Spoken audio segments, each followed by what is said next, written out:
You're listening to the Nerd to Know Media Network. Join us at nerdtoknowmedia.com. Dublin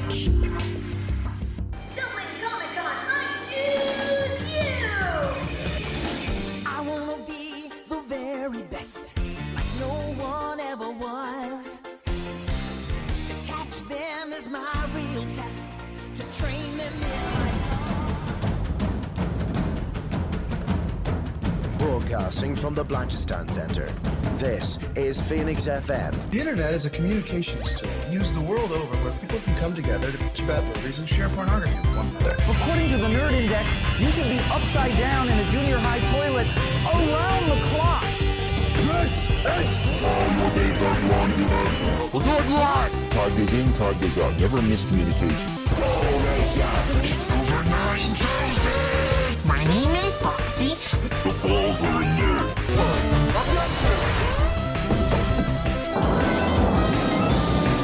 Do a barrel roll. Don't face me, bro. It's a trap. I'm a firing believer. Time to do. Hey, Charlie, wake up. Oh, God, oh, man.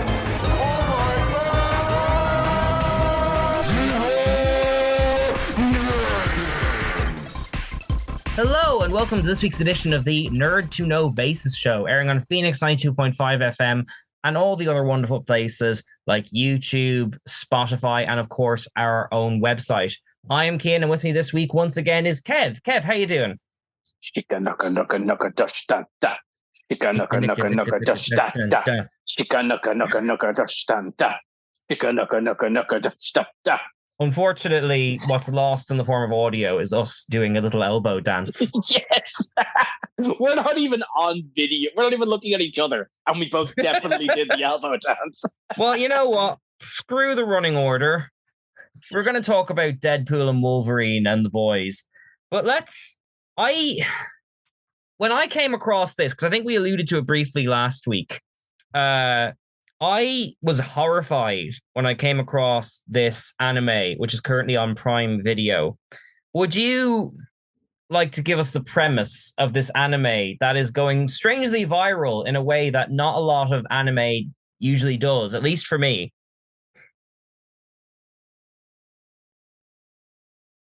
Oh. Excuse me, I'm just going to have to pause that. So, Kev, what is this wonderfully weird viral anime hit? My Deer Friend, that is Deer, My Deer Friend Nokotan. Give us the elevator pitch of what this viral experience is. Well, it's a wonderfully wholesome show about two girls starting a deer club in school, Cian. You know, a totally normal thing for teenage girls to start. A club. I'm not a teenage girl. Is this a normal thing that they do? I don't know, Cian. Do girls talk to us? We need to get some women on this podcast in the interest of balance. If there happens to be any women listening, do let us know if the Deer Club is something that actually happens in the Dublin schools. It's very funny because neither of our wives listen to this podcast. No, my wife did try and put this on TV on YouTube, and I stopped her. It's let it be like something that exists long after I'm dead. You can check it out then for them. But no, yeah, this anime is a YouTube poop come to life on Crunchyroll. Yeah, and the unfortunate thing is we can't even check if deer clubs are a normal thing because by now they will be. Oh yeah, it'll definitely have saturated the market. No, but there'll be one in New Park Comprehensive by now, guarantee it. No, this show is about a girl who inexplicably has deer antlers showing up to school and just starts terrorizing the most popular girl in school. And it is absolutely off the wall absurdism. Yeah, up to and included weird off model CG deer in the background. Yeah, because I watched this because real life anecdote. I've been up till 6 a.m. because my young son is a vampire, and this is like perfect for that time of day or night. And like when I saw my wife next, I was like, I watched this weird anime thing last night, and like we're not maybe not as much as you, Kev, but we watch a fair bit.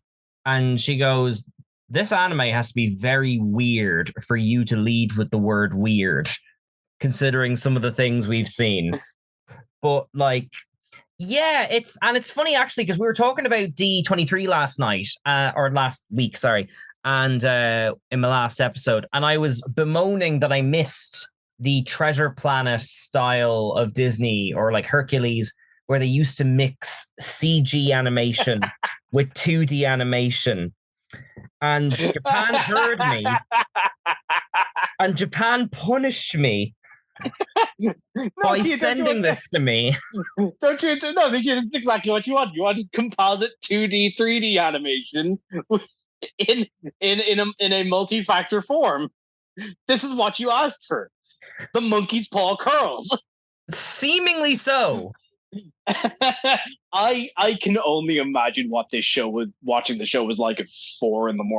I watched it at a reasonable hour in the afternoon, and I only watched about one episode because I was like, I can't. This is a bit much now.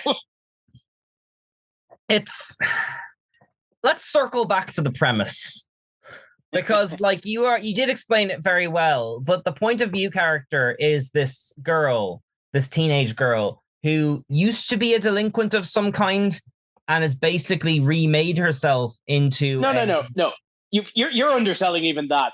Was the leader of the biggest middle school biker gang in the country.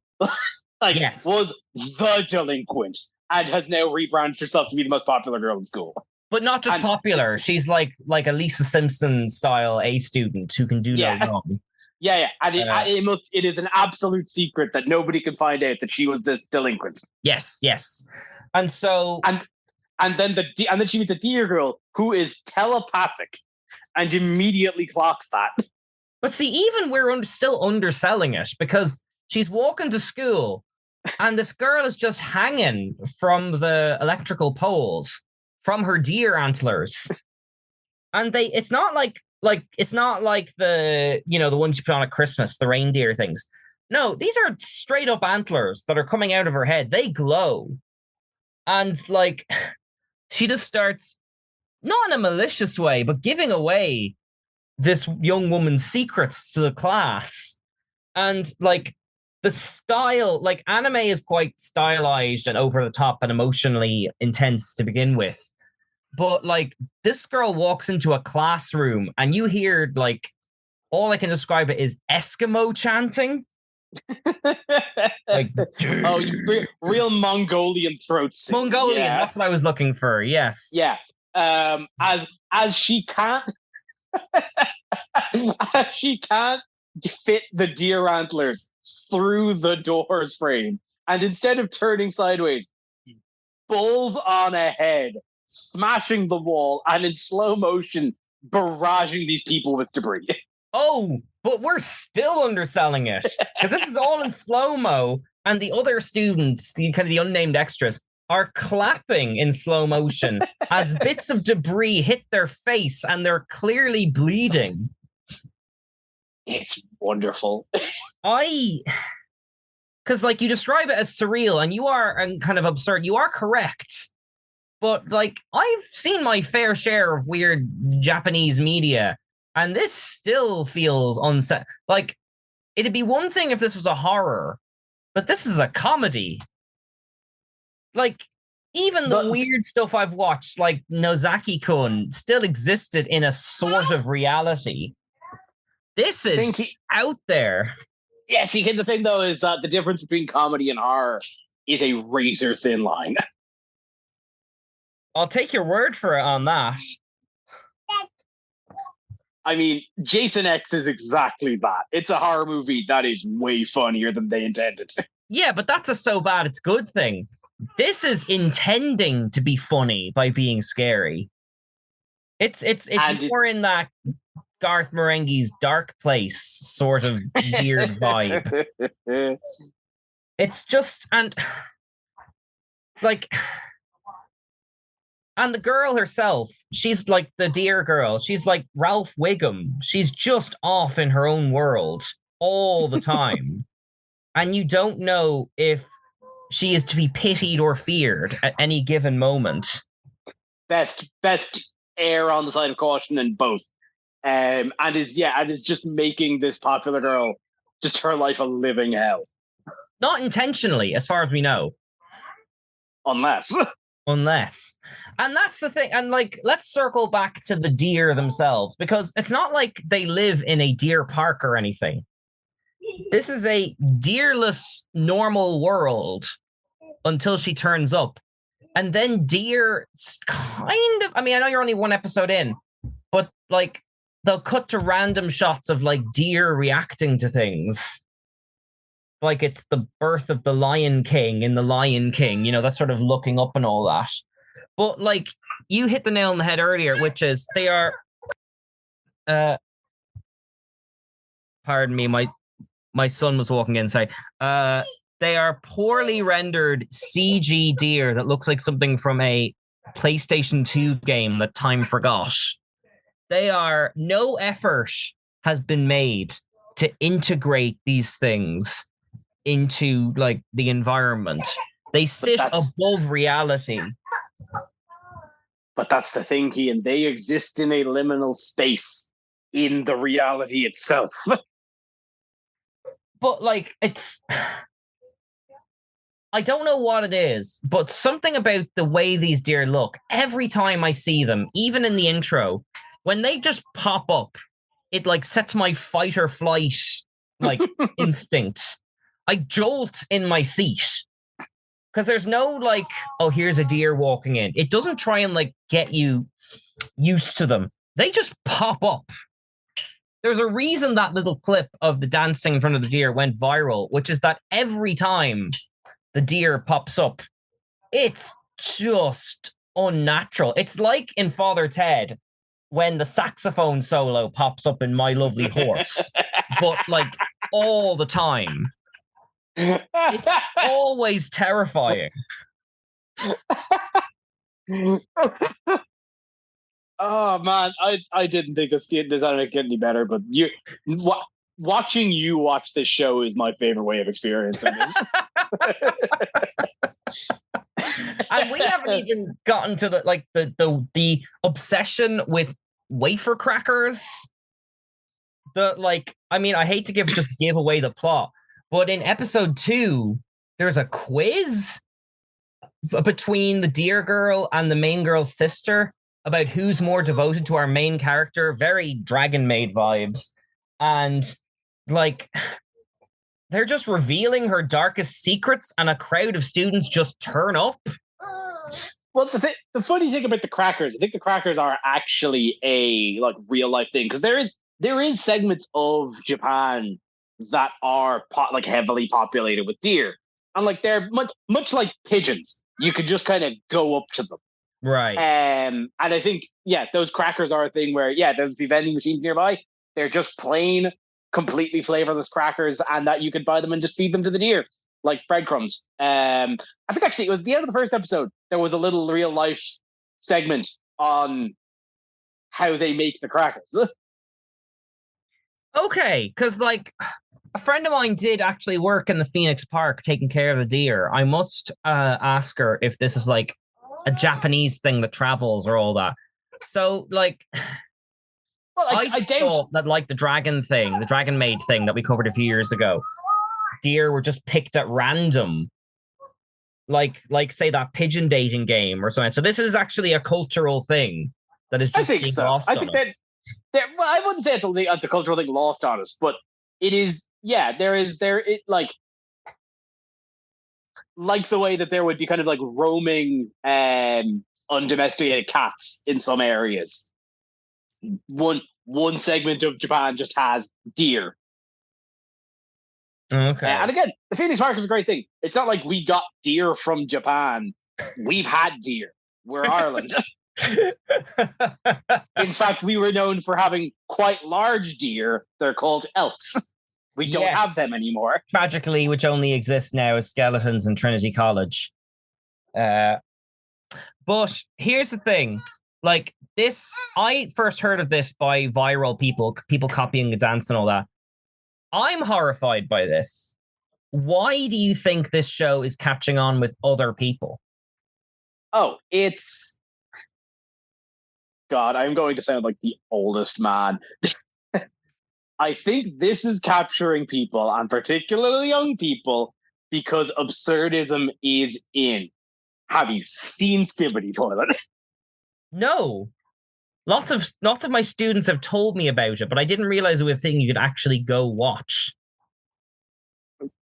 I think it's a YouTube video, but like, yeah, it's sheer just chaotic absurdism.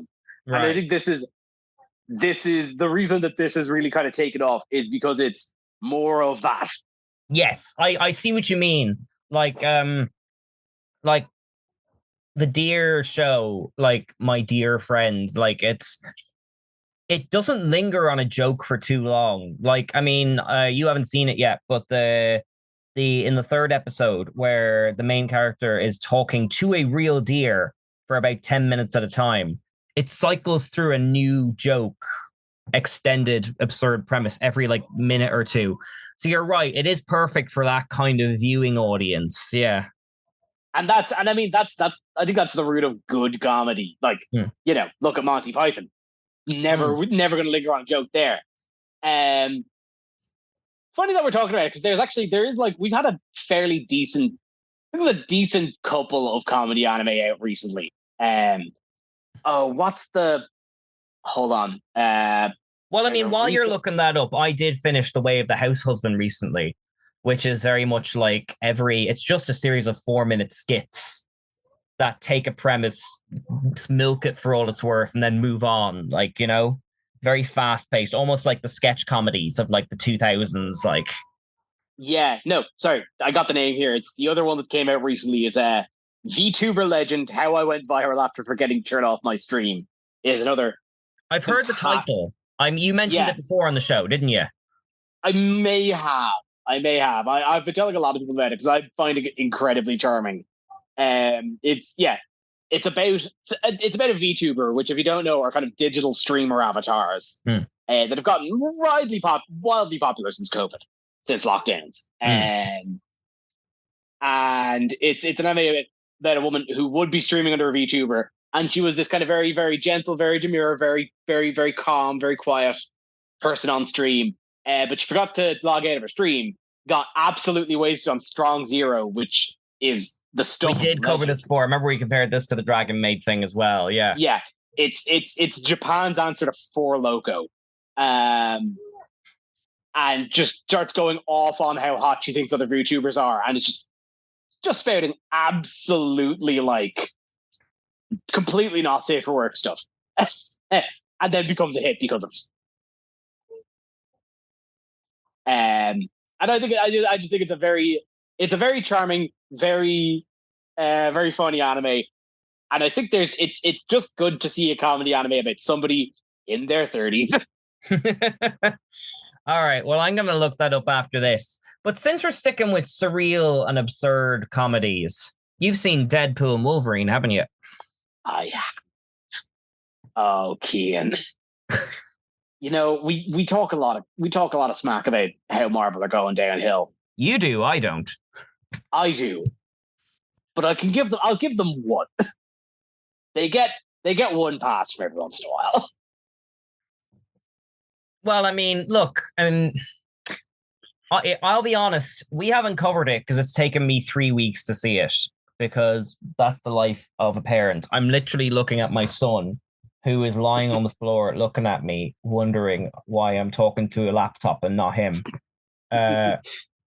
So I podcasting. So I apologize that, oh my God, I have a photo of like my daughter, like when she was 1. It was COVID, so I had to do the podcast in the garden. And it's a photo of her with her hands up, looking through the window at me with like pain in her eyes. It's like something from the start of Evangelion. Like it's Yes, sorry. So I apologize that it took us so long to get to this one. No. I think this is good though. I think we've given this enough. I think we've actually had enough time where I'm happy enough to put a big old spoiler warning on, and we can just talk about this. Well, 'Cause actually, yeah, because Dara saw it. I was gonna I wanted your opinion on this. I personally think that when a movie comes out, you have 2 weeks to see it, and if it gets spoiled for you, it's on you. I had most of the big surprises spoiled for me, and I didn't mind. Like, there was one episode of Doctor Who this year where someone spoiled it an hour after it went out in America, and that's too soon. But like, I feel comfortable that it's now kind of public domain knowledge, all this kind of stuff. What's your like cutoff point like? About a month. I'm a bit more generous because I'm coming from the position of somebody who does not live near a cinema. Okay. All right, but so- we'll say spoiler warning at any rate. If you get it spoiled, we apologize. Leave an angry comment. It's actually probably good for us. So, but also people have been very nonchalant. I think I saw posts about all the cameos the day after I saw this movie. oh, Like, I didn't have it spoiled for about a week, I'd say. It has been flagrant. Like, I fully saw, like, here's Chris Evans and here's Blade and the Gambit meme has just took off. Well then, since we're talking, do you want like? Is there any point in giving a premise? No, it's Wolverine and Deadpool. If you know this podcast, you live in the world, and if you live in the world, you know about Wolverine and Deadpool. Like, it's. I think we just gotta get into talking about this movie as a premise. And this movie, I think, managed to succeed on its several fronts of being a big cameo fest, being one of the few successful pieces of Marvel media in crossing over the multiverse timelines, and also being a successful movie in its own narrative. Yeah, because like this movie, I mean, you've already kind of opened the floodgates on kind of spoilers and all that kind of stuff. But like this movie, even though it's like a Wolverine and a Deadpool thing, it is sort of like an ode to a tribute, I should say, to like not just like all the Fox kind of X-Men stuff, but also kind of all the superhero franchises that have sort of been left by the wayside, which is a really interesting tact as Deadpool, in theory, comes over to Marvel, you know? Yeah, it's doing a job of looking back, because especially I like to think of it as a mirror to No Way Home, because No Way Home obviously gave us, you know, the Tobey Maguire Spider-Man and the old Andrew Garfield. Couldn't think of his name for a second. Yeah, as well but as the Tobey Maguire and all that. Yeah, but you know, the Tobey Maguire Spider-Man, because I think everyone can pretty safe in the agreement that Tobey Maguire Spider-Man was the first like good superhero movie that like, and you could trace the line from there to where we are now. Well, the first big mega smash, I think the first X-Men and Blade came out shortly before them. But yeah, that's where like the age began. Yes. Yeah. So when you kind of take it at that, Deadpool is, you know, that kind of closed the book on like that saga from that first Spider-Man to the current MCU. Yeah. Deadpool is like, well, hold on, there was a couple of things before that. Oh, I see. Okay. And you know, it does feel like it's paying homage, in, as you said, into things that deserve at least a little more credit. As the one person on Earth who actually quite likes the Ben Affleck Daredevil, yes, I really like that in that respect. But yeah, I want to talk about sort of the meta aspect of it, because like that's all Deadpool's brand. And I feel like this movie actually used the meta narrative quality of his character in a way that enhanced the plot rather than just sort of like punctuated it. Because the first Deadpool, like, simple as rocks plot because it allowed the style to sort of step to the front. You know, it was a basic revenge thing. This one now, like, you have a case where, like, you've got the TVA, obviously, from Loki, and Deadpool's being, like, recruited because, hilariously, the timeline peaked at Logan and is now folding in on itself, which that's top-notch, like, which meta writing, isn't it? Like, completely. And that's the other thing I will absolutely give this movie props for. Because to be honest, up until it coming out, I had no interest in this movie. I could not care. And I think it was partially because Logan was such a final note. Logan was such a flat, like, there's your flower on top, done. Perfect ending. And then for him to be like, to drag what felt like, to me, dragging Hugh Jackman back for the paycheck was like, okay, guys, can we just leave it? The movie did itself the favor of circumventing that problem. Yes. That Logan is dead. We're now having this redemption arc for this other Logan. Yeah, I mean, like, this is because Logan casts a huge shadow over the X-Men universe. Because, like, Deadpool 2 came out, and the first scene is, like, Deadpool being upset that Logan stole its R rating and got more money, and the character died. That was the first, like, 3 lines of Deadpool 2. Dark Phoenix, I don't think anyone turned up. I know it was like a COVID-y thing, but I don't think anyone, like, turned up for that one because Logan. The new movie didn't even make it into cinema. I watched Dark Phoenix. I was there. It was awful. Okay, don't tell me too much because my wife's actually watching the movies in order, and I haven't seen that one yet. It's the low point. Like, if you thought Last Stand was bad, if you thought Apocalypse was bad, oh boy, we're gonna have to do, like, a big old retrospective someday. Yes, absolutely. But we're here talking about good movies. Anyway, yes, but actually, because you brought up Logan, like, I absolutely love the first scene where he digs up the corpse. Oh my god! I cannot get bye NSYNC. and has, like, taken new meaning. I know, and my wife, she's like a karate, like, teacher, like, she's a Shotokan, sorry, and, like, she was telling me about all the fight stuff, like, and it was like a solid good fight as opening credits. Don't get that often in Marvel movies, like, you know. Awesome, yeah.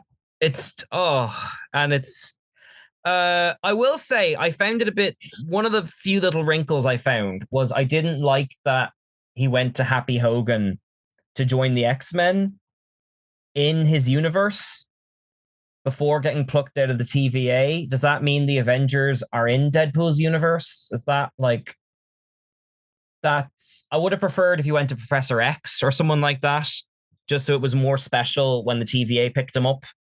But I get why that scene's there. It's for the jokes and setting up the general emotional thing and all that. But yeah, it's just... once it gets going, it's just like Deadpool 2, I thought it always felt like the jokes were outstaying their welcome. But, like, this is a movie that's so inventive. It feels like it's got a new trick every 5 minutes. And what a trick picking up the Wolverine from the myriad multiverses was, like, you know? Oh, yeah, all of those Wolverine cameos. The Cavalry, the short Wolverine, him on the big X crucifix, they're all great. The Hulk in the reflection of his claws, and they're all wonderful. And then when eventually he does, you know, get our primary Logan. I was also so ready for the dynamic to start to get wearisome. Yeah. Because I think I might have complained about this before. I watched all the Fast and Furious movies recently enough. And Hobbs and Shaw, I love those movies to bits. Hobbs and Shaw grated on.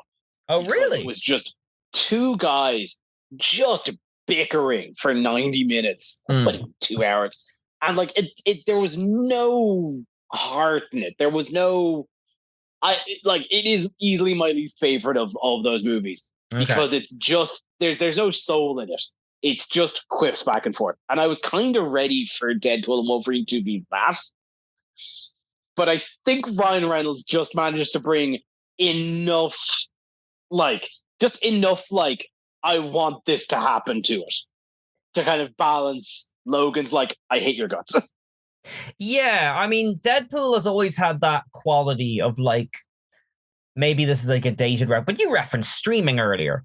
It always kind of feels like in a Deadpool movie, you're watching the movie with Deadpool and he's kind of commentating on the experience. And I think once it became more of an ensemble, that quality kind of came to the front. But like I said, I thought I found it oddly moving. You mentioned Chris Hemsworth turning up as the Human Torch and quick little cameo from the Sabretooth from the original X-Men film and all that. I'm sorry, Kian. Yeah. I'm sorry, Kian. You said Chris Hemsworth. The Chris Evans. Am I getting my Chris's mixed up? You absolutely are, and the nitpickers will come for you. Well, Chris Hemsworth was in it. He was in a TV. Oh, yes. Yes. Dying in what I assume was supposed to be Deadpool dying in place of Loki. But Chris Evans, and that makes sense. I do feel like it does make me nostalgic for that period in the 2000s where Spider-Man came out and it was like the cinematic gold rush, but the MCU didn't exist yet, where just everything became a movie, but there was no cohesion and there was no quality consistency, even within franchises. Oh yeah, and again, I don't think the movie's trying to convince you that they were good movies. Because I rewatched a kind of a clip show of those Fantastic Four movies. They're bad. They're still bad. I liked them back in the day. I think they're quaint. I wouldn't necessarily say they're bad. They're better than some of the stuff coming out of the time. They're not good movies though. I'm trying to think of the other ones that were out there. There was a Punisher, which I don't think anyone has ever seen. I watched it and I've watched it twice and I forget what happens in it every time. Other than I find it jarring that Rebecca Romaine is in it. There was the Halle Berry Catwoman. Oh yes. Well that's the stuff of legend. Yeah. But that's the thing. It was also snuggled between the stuff that was actually good, like the Raimi Spider-Man, like Blade. Blade was a good movie. So was Blade 2, yeah. I like the Daredevil one that came out back in the day. I think that was fun. I think that was fun in its own kind of campy way. I don't think that was fun for the reasons it thought it was good. Well, it was, to me, it's the perfect embodiment of that time period because it's going for very serious drama. But the style is super fast cuts, super zooms, and then you've got Colin Farrell camping it up to the top. So it kind of feels like every actor is in their own world, but they're all good in that world. They just shouldn't be bouncing off each other. A bit like this movie, actually, Blade and Gambit shouldn't be bouncing off each other, and they're completely in different planets acting wise. But it all kind of comes together, Yeah, absolutely. But yeah, and then again, kind of bring it all together. The core plot of this movie, its own narrative, is actually still fairly well executed. Absolutely. Deadpool trying to reclaim his world and save it. Even though as this franchise is being closed down. Yeah. It's like I said, all meta, and then you bring into that. I don't know the actress' name, but what was it? Chronica, Xavier's sister. I've got it. Emma Corrin is the actor. Cassandra Nova is the character. Cassandra Nova. She was brilliant. She stole the movie. Yeah, she was fantastic. And again, really, I like it when things get creative with the R rating. And just her putting her hand in people's face. Mm. Like wild and uncomfortable, but not like outrageously gory. And like Cassandra Nova is an interesting pick as a villain. Firstly, because she has like a lot of history in the X-Men comics, but also because like if I'm not sure when the last time you watched X-Men: The Last Stand was, X-Men 3, like, but like there was a lead-in thing that never got picked up on, which is that in the start of a movie there's like a coma patient, and then at the end of the movie, like after Professor X dies, the post-credits thing. By the way, post-credits in 2003 or whatever it was, early at that point, there was a post-credits thing where that coma patient wakes up and it has Professor X's voice, but it says C Nova on like their chart. So Yes. in her own way, Cassandra Nova is a character that would have maybe been picked up by the X-Men universe had X-Men Origins Wolverine not messed the bed so much, you know? Well, I mean, in Deadpool's own narrative, that could be exactly why she's here. Yeah, but that's what I like about it. It's all these characters who at one point, like, we're going to get to The Boys in a minute, like, but like, I love that in The Boys, they get the actor who plays Iceman to be the once popular hero who everyone forgot about. The actor, I mean, like Sean Ashmore. But like, and there's that quality to this too, where both in reality and in the Marvel universe, these characters have been kind of thrown in the scrap heap and been forgotten about. Poor Gambit never got a chance, like. Yeah. Yeah, no, like, I think what there, and Gambit's a really interesting one, because I think around the time of Origins Wolverine, I think they were greenlighting products by the handful. Like, they were greenlighting X-Men movies by the dozen, and half of them just never materialized, or took like a decade to make and were the New Mutants. I remember following this, actually. They were going to do like 3 or 4 different X-Men prequels. And there's going to be a Magneto one and a Professor X one. And like I said, when X-Men Origins, like, I don't know if it's necessarily it probably did make money, but like, it wasn't. Oh, but the critical review of it absolutely bombed. Yeah. But I bring that up because they basically took all their existing projects and lumped them all into X-Men First Class and just decided we're rebooting everything, like, you know? Yeah. But like, what I don't get it, Gambit was, I think, one of those products that had power behind it. And like, it was supposed to spin out from that Origins Wolverine movie because Gambit was in it. And they had casting, they had a director, and then it just got killed straight there and then. Which is because, like, Deadpool is like a passion project that Ryan Reynolds has been trying to get off the ground for ages. Like, he's in the Origins Wolverine for that reason. And I think I get the same energy off because Channing Tatum he's been trying to get this made for ages. So I think I doubt this is the last Deadpool movie, but it's the last one for now.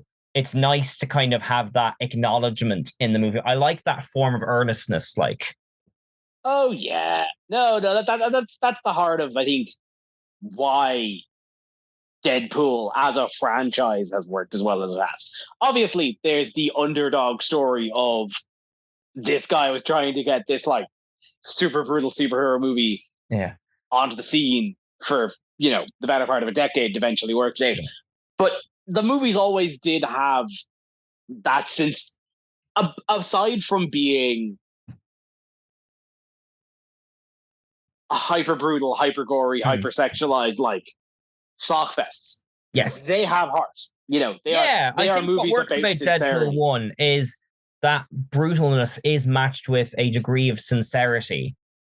Not as much as the cynicism, but it's there, like, you know? It's there. Like, I was literally watching Deadpool 1 again just before coming on the call. And yeah, no, like, the undercurrent, like, he is deeply, madly in love with Vanessa. And that's the entire reason he's doing what he does. And he'll wink at the camera, he'll punch Colossus in the crotch, he'll kill a man with a Zamboni, but he will always love his wife. Yes. And yeah, that sincerity that you mentioned is important because, like, Like I just finished the fourth season of The Boys last night, and I admit I'm a bit behind on that. But like I think the fourth season has lost a bit of its magic because it's now reaching a stage where it's run on so long that all of our main characters are kind of violent, sweary, damaged jerks too. Yeah, do you know I came out of The Boys season 4 thinking two things pretty distinctly. The emotional core of that series absolutely is now Frenchie and Kyoko. Yes, They're kind of the only two characters I care about. Yes. And as somebody who really got sick of Huey's shit the past couple of seasons, this season was unnecessarily cruel to Huey. Yes. Cakes are ruined for me now. Yeah, no. The sexual assault was one thing. Piling that on top of the admittedly great performance from Simon Pegg in his dad, but his dad dying in a pretty brutal way. That was actually like the high point of the season for me because like you said, there were like kind of emotional stakes. Like I know logically, like Vought has to be stopped, and I like that they're tying in the kind of to real world events. Like having the assassination attempt take place on January 6th, all that kind of stuff. Like, you know, of course. But it kind of feels like once upon a time, Butcher was like edgy and the rest of them were sort of normal people. And now they've all kind of turned into Butcher, and Butcher's just worse, you know? Like, I don't, writing wise, I don't recognize the Starlight character anymore. And I know that's like part of her journey, but it doesn't mean that it's like fun to watch, like, you know? Yeah, no, she really, they've all just kind of lost what made them interesting in a lot of aspects. And I think I said it around when the season started. It's a good thing it's ending next season because... Yeah, I cut it a lot of slack because there's an ending. If this was like season 4 out of 6, I'd be like, nah, I'm getting off the bus now. Yeah, like I'll see how they end it, but it's really like the wheels are starting to spin out. Yeah, it's funny because like admittedly, again, I know it's building up to an ending, but like with the first 3 seasons, it felt like every season was kind of its own story.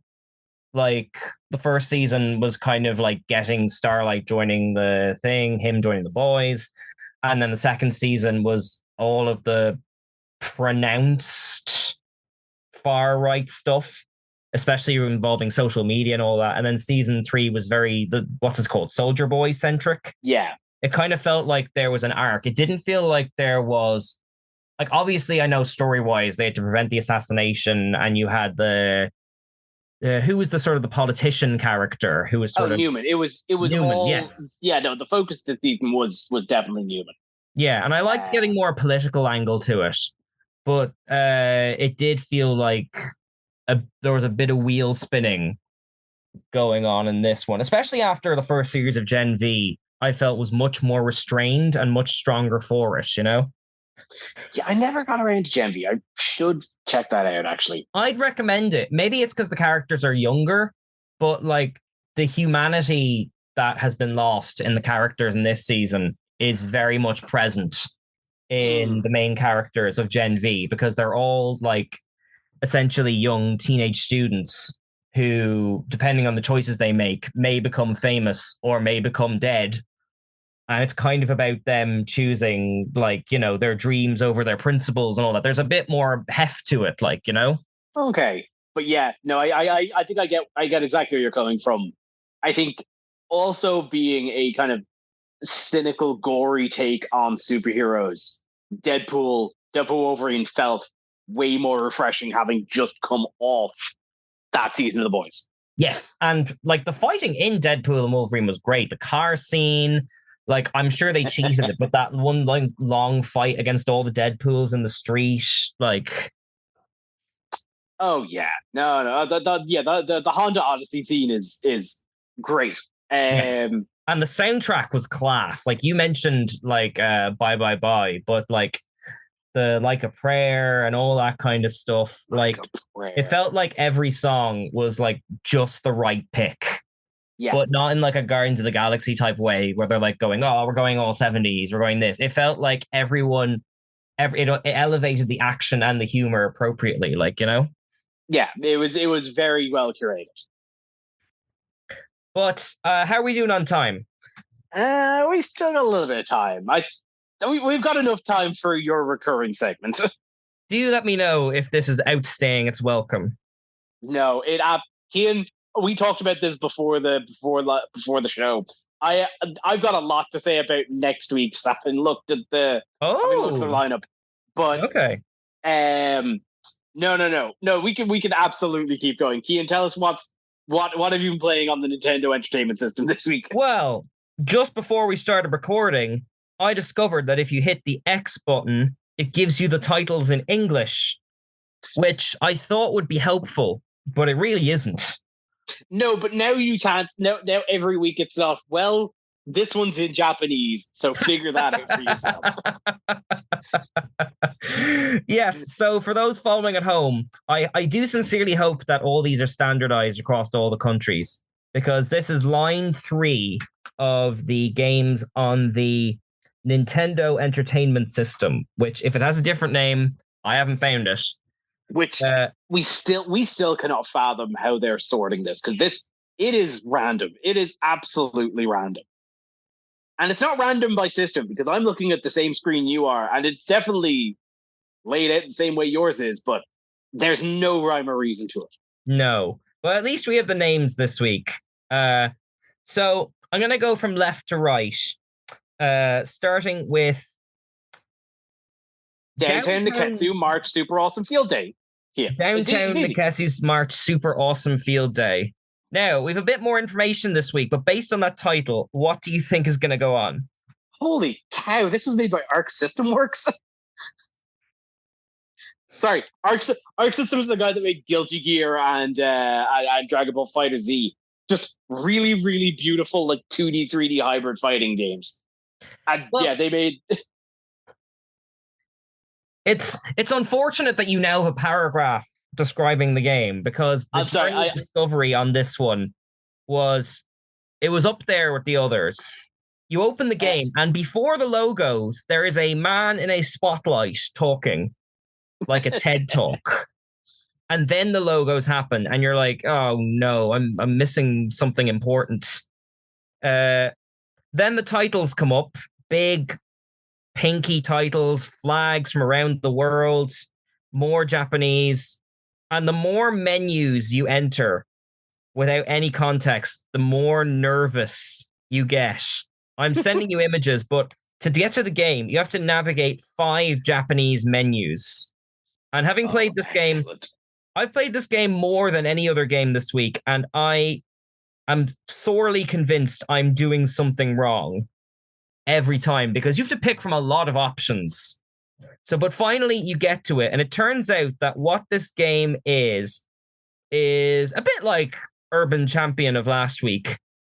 You and a bunch of guys are just standing in the street, and you're running, and you can punch each other and hurl things at each other.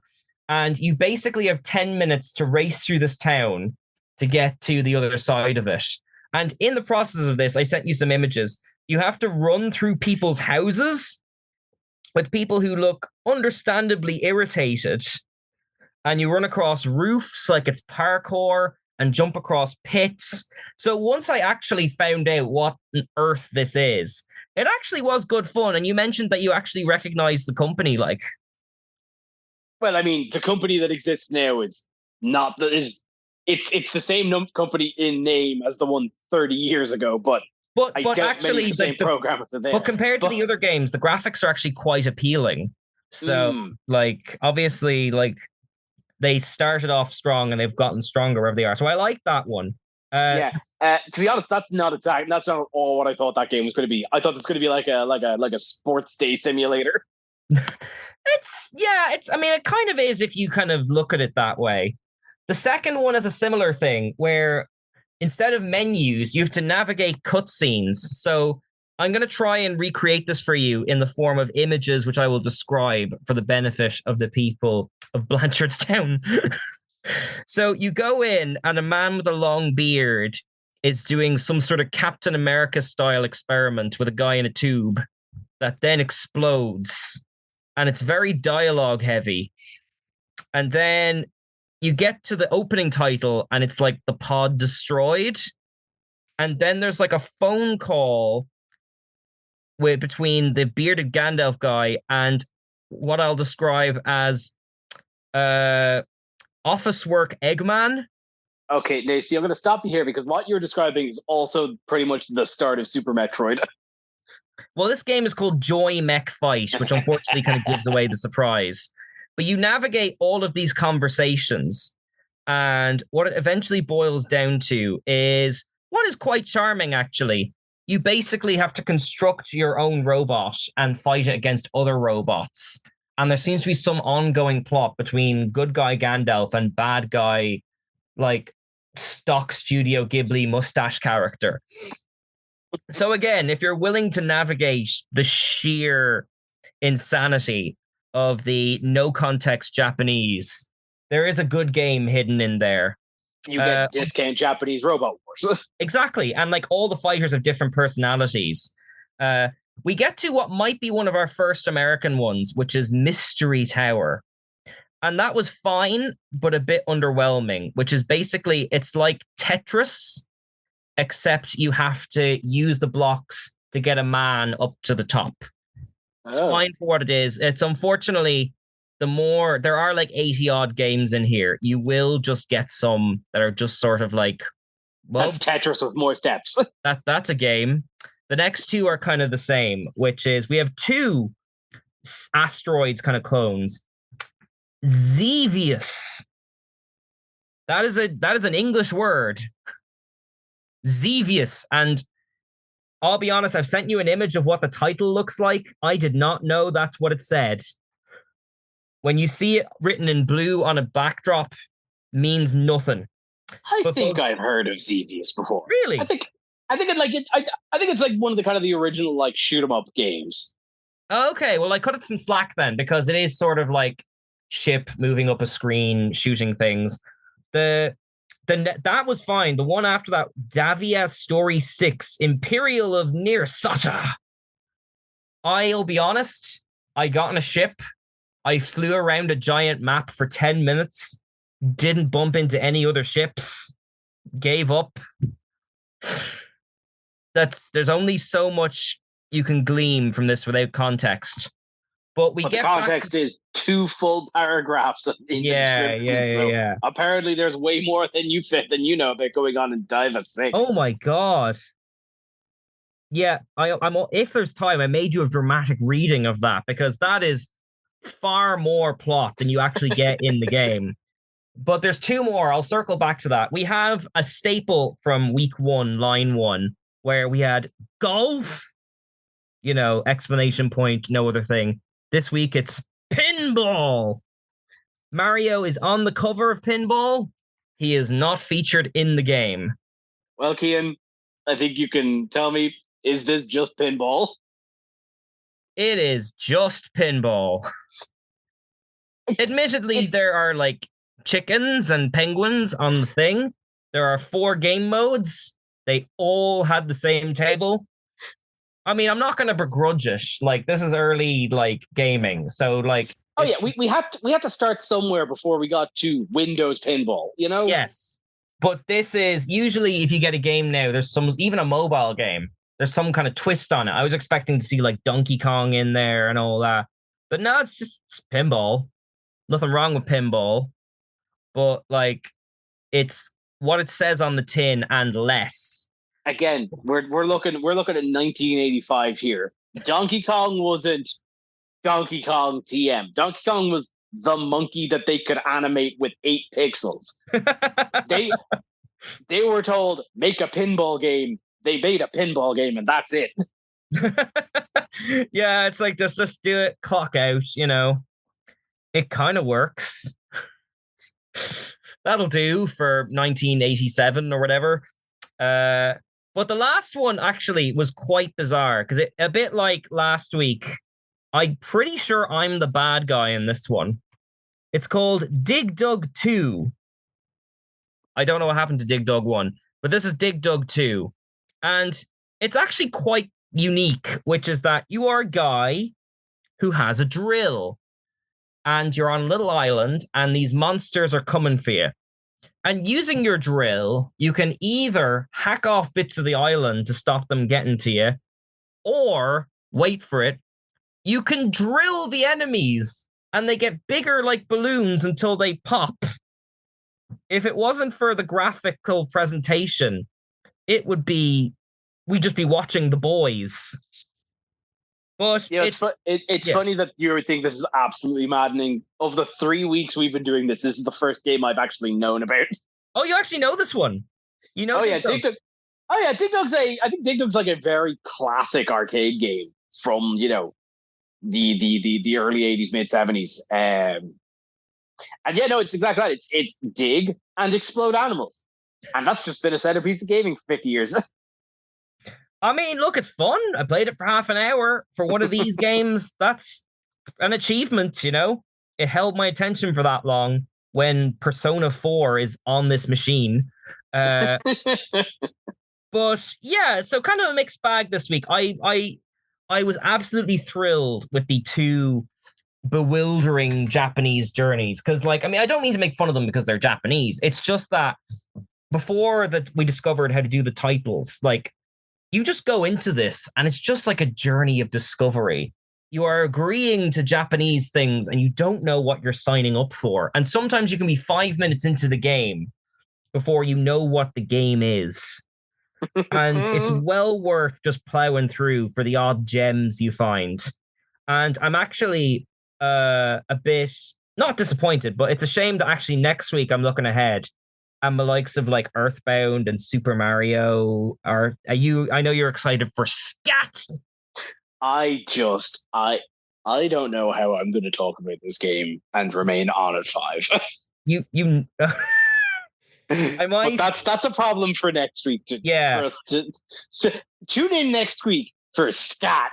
Yeah, depending on the content involved in these games, I may also include Immortal, which is this is the bizarre thing. You were speculating on the order of this because, like, the first 4 lines are like little games, like, you know. Then there's just Immortal, 10 foot tall, bigger than all 4 lines put together, with an aggressively scary cover. Sorry, bigger, old wizard man is bigger than Super Mario. Yeah, pardon me. Will Harvey presents the Immortal. Well, if Will Harvey presents it, then who are we to?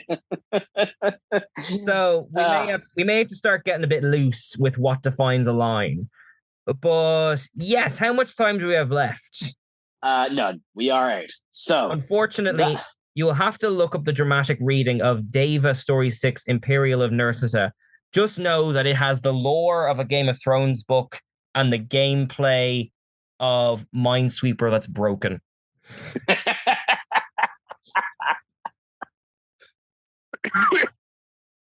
Excellent. Well, that is going to be us for this week. If you like what we do, you can check out all of our other shows up on the YouTube channel.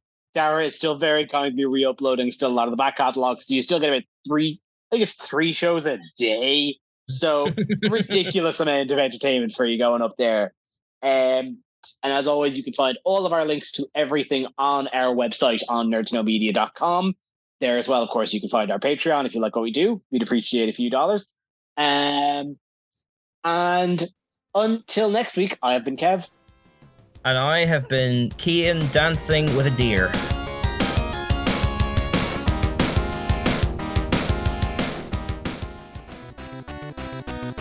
Thank you for listening to a Nerd to Know Media production.